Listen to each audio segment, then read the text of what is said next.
اس وقت فلسطین اور غزہ کی صورتحال ہمارے سامنے ہے۔ حضور نے فرمایا ینزل بامتی فی آخر الزمان بلاء شدید من سلطانہم لم یسمع بلاء اشد منہ، کہ اخیر دور میں، اخیر زمانے میں میری امت پر ظلم و ستم کے پہاڑ ٹوٹیں گے اور حکام بھی ان میں شریک ہوں گے۔ ان کی خاموشی ان کو ظالموں کے ساتھ کھڑا کر دے گی، اور امت اس قہر میں ہوگی، ظلم میں ہوگی، سختی میں ہوگی کہ ماضی کی پوری تاریخ میں ایسی سرد مہری بھی نظر نہیں آئے گی اور ایسا ظلم و ستم بھی نظر نہیں آئے گا۔ لم یسمع بلاء قط اشد منہ قط، ماضی کی تاریخ میں اس ظلم کی مثال نہیں ملتی۔ پورا کا پورا شہر ملبے کا ڈھیر بن چکا ہے اور کھنڈرات میں تبدیل ہو چکا ہے۔ 27 کلومیٹر یوں لمبائی میں پٹی ہے، شمالاً جنوباً 27 کلومیٹر اور شرقاً غرباً اوسطاً 3.5 کلومیٹر۔ یہ ایک مختصر سی پٹی ہے اور عالمی قوتوں کی طرف سے ظلم و ستم کی انتہا ہے۔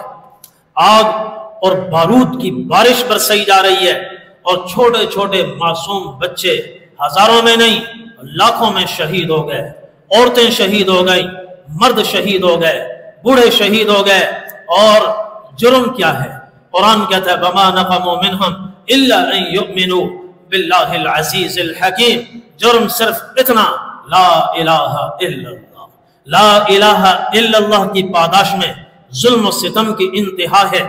اور پورا عالم عرب، عالم اسلام اس ظلم اور بربریت پر خاموش ہے اور تماشا دیکھ رہا ہے۔ ابھی تک انہوں نے اپنے آپ کو فضولیات سے نکالا نہیں ہے، ابھی تک وہ سر جوڑ کر سنجیدگی سے غور و فکر پر مجبور نہیں ہوئے۔ ہسپتال تباہ ہو گئے۔ پورے اس غزہ میں اس وقت صرف 14 ہسپتال ہیں، 14 ہسپتال جزوی طور پر جو اپنا کام کر رہے ہیں۔ فلسطین کے کچھ نمائندوں سے ملاقات ہوئی، انہوں نے فرمایا 14 ہسپتال ہیں جو جزوی طور پر کام کر رہے ہیں۔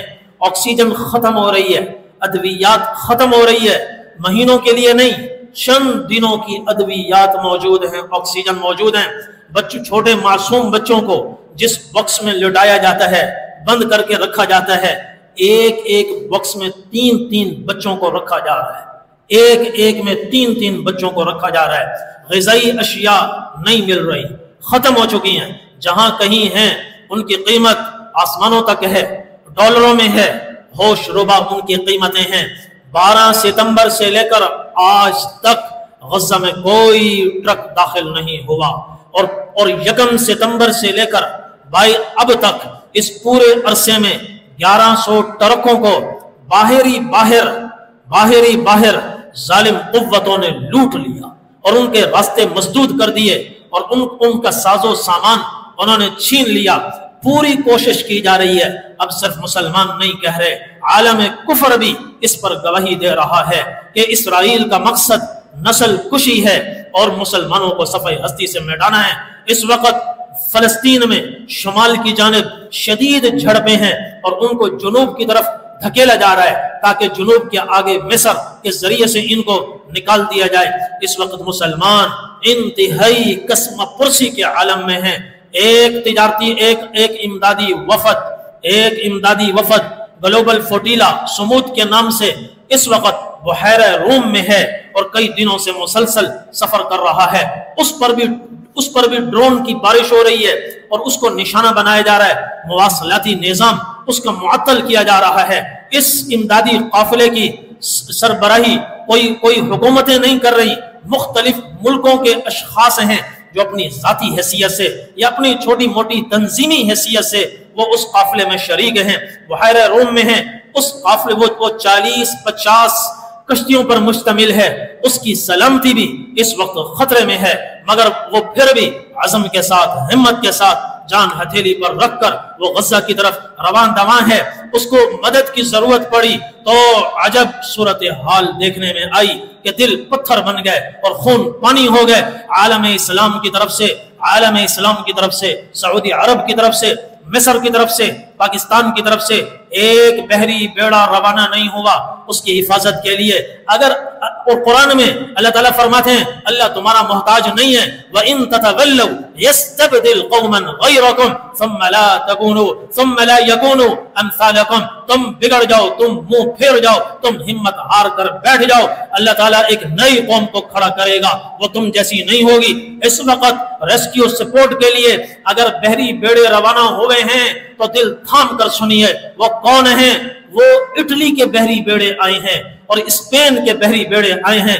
عالم اسلام کے حکمرانوں کے لیے ڈوب مرنے کا مقام ہے کہ کفار تو ساتھ دیں, کفار تو اس ظلم و بربریت پر جان ہتھیلی پر رکھ کر مدد کے لیے آ جائیں. اور کلمہ گو مسلمان جو کہتے ہیں کہ جنت تلواروں کے چھاؤں تلے ہے, جو کہتے ہیں موت کے بعد صرف جنت ہمارے لیے ہے, جو عقیدہ رکھتے ہیں زندگی صرف موت تک نہیں ہے, اصل زندگی موت کے بعد شروع ہوتی ہے, وہ جو عقیدہ رکھتے ہیں دنیا اور آخرت میں آخرت اوپر ہے دنیا نیچے ہے, دنیا ہیچ ہے, آج معمولی دنیا کی خاطر اپنے اقتدار کو بچانے کی خاطر اور عیش و عشرت سے نہ نکلنے کی وجہ سے انہوں نے مسلمانوں کو اس قافلے کو قسم پرسی کے عالم میں چھوڑ دیا.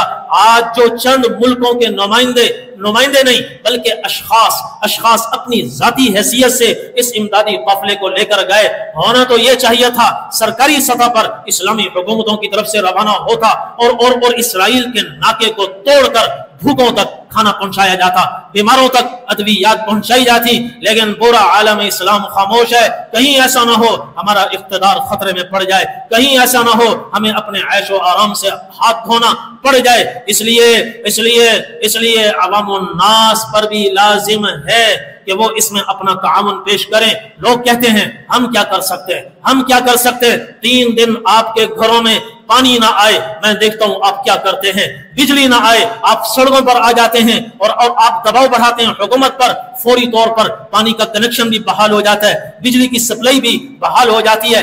ایسے ہی عوام الناس اگر چپ چاپ بیٹھے ہیں اور صرف زبانی جمع خرچ پر اکتفا کر رہے ہیں, جہاں وہ مجرم بالواسطہ میں بھی مجرم, آپ بھی مجرم, ہم سب کی ذمہ داری ہے کہ اس وقت ہم مظلوم کے ساتھ کھڑے ہوں اور ظالم کا ہاتھ پکڑیں. حضور صلی اللہ علیہ وسلم نے تو یہاں تک فرمایا ہے اپنے بھائی کی مدد کرو, ظالم ہو تب بھی مدد کرو, مظلوم ہو تب بھی مدد کرو. صحابہ نے پوچھا یا رسول اللہ بھائی مظلوم ہو مدد کریں سمجھ میں آتا ہے, ظالم ہو اس کی مدد کریں کیسے کریں؟ آپ صلی اللہ علیہ وسلم نے ارشاد فرمایا اس کو ظلم سے روکو. کلمہ گو مسلمان بھی ظلم کرتا ہے, اس کو بھی ظلم سے روکو, کہیں اس کی آخرت برباد نہ ہو جائے. ایسے ہی مسلم غیر مسلم کوئی بھی ظالم ہو, ظالم کے ساتھ کھڑے نہ ہو, مظلوم کے ساتھ جو کر سکیں ان کے ساتھ اپنا تعاون پیش کریں. اس وقت عالم اسلام اس خطرے سے گزر رہا ہے. نبی کریم صلی اللہ علیہ وسلم یہ حدیث سنا کر بات ختم کرتا ہوں. آپ نے فرمایا یوشک اہل العراق اللہ یجبا الیہم دین قفیز ولا صاع.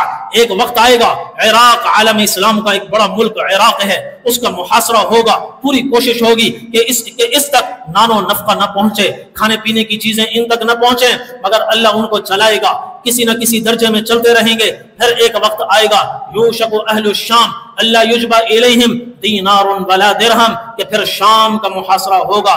یہ فلسطین نام آج رکھا گیا ہے فلسطین, ورنہ یہ پورا خطہ شام کا کہلاتا ہے. آپ نے فرمایا اس کا محاصرہ ہوگا اور پوری کوشش ہوگی ان کی طرف ایک دانہ نہ پہنچے, 1 روپیہ نہ پہنچے, 1 سکہ نہ پہنچے.